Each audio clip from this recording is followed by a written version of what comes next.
Hardest part is just getting up and sitting down in that chair. Once you sit in that chair, it's all easy. Okay.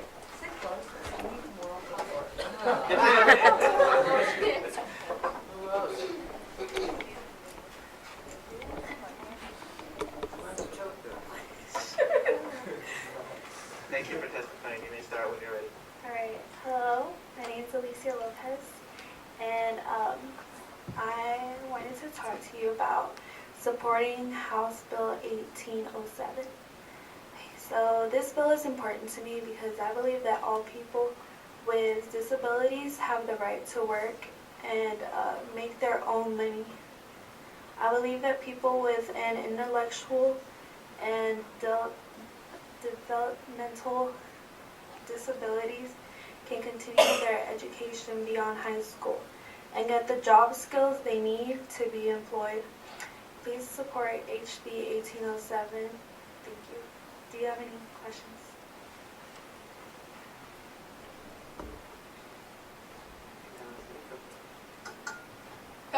That's the bill that's relating to training after you graduate high school, correct? Yes. And so how would you take advantage of that? What would you like to do after high school? Well, for me, myself, I actually wanted to do dancing. So I'm not, yeah, cosmetology would be like a side thing also, but as the main thing being dancing, I hadn't looked up yet how it would affect me and like how it would help me in that perspective, this bill, but I will later on. Well, yes. Thank you for your testimony.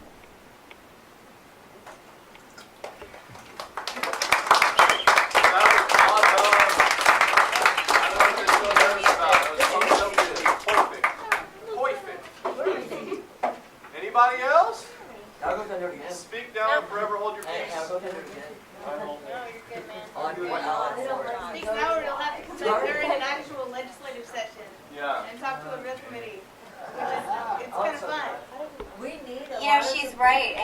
You are all welcome at any time to come to a real committee hearing. All you do is fill out a card and you can come right up there and you can speak and you can talk to all of the senators and tell them your ideas and your thoughts just like you did here.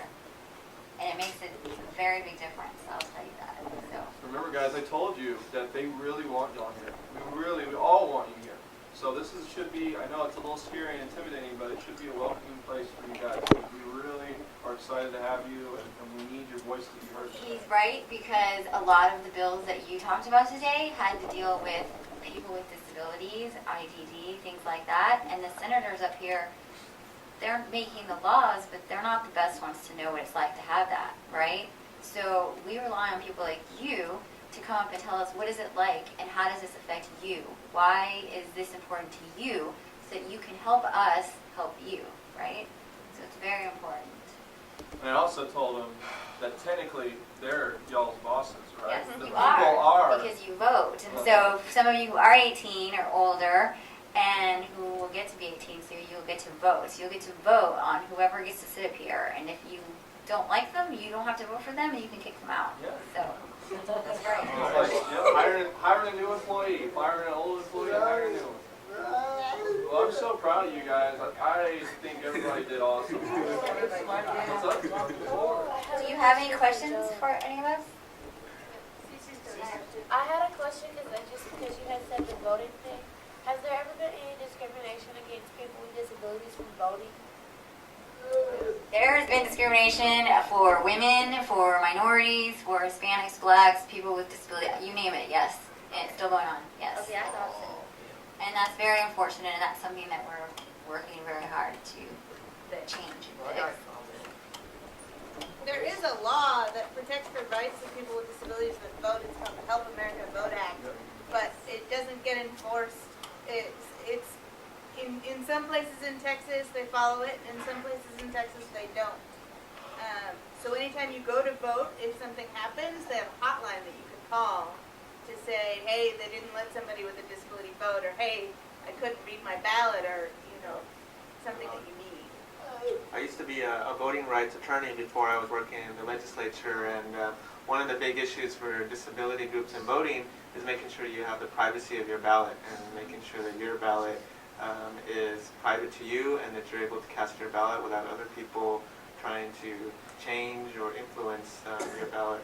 And I work very closely with a group called Disability Rights Texas, which used to be called Advocacy Inc. And they do really great work on protecting the voting rights of people with disabilities. That's in your, remember the packet I had, the Helping Hands? Disability Rights Texas was on there, guys. So that's, you see, I'm telling you, those resources, and I say you don't have to reinvent the wheel. There's a lot of organizations out there that have done a lot of work and are willing to provide resources and help educate you on this kind of stuff. So that's in your packet. If you're ever looking to try to learn more, Google some of those Helping Hands and you can find out about it. Do you even need to use technology? Because in Google, like, every time I use it, like, I can't figure out, like, you know, math or physics or, like, all the other stuff. I mean, like... Yeah, it's tough. It can be tough. Well, you know, you can always call them, too. You can always call them, and they'll be happy to talk with you. Okay. There's a lot of groups. You can call Community Now. You can call the DAP. I have a DAP card. I think I brought them again today. So, but anyways, yeah, you don't have to just use that. And we want to be able to make it accessible for folks. Okay. So if for people who may be visually impaired, we'll provide big print, or we can have it read. So yeah, that's a good question. Sometimes Google's hard. So you think I'm ready now? You want to give it another shot? I could do it again if you want. You remember who had to prove it? My father told me the same thing.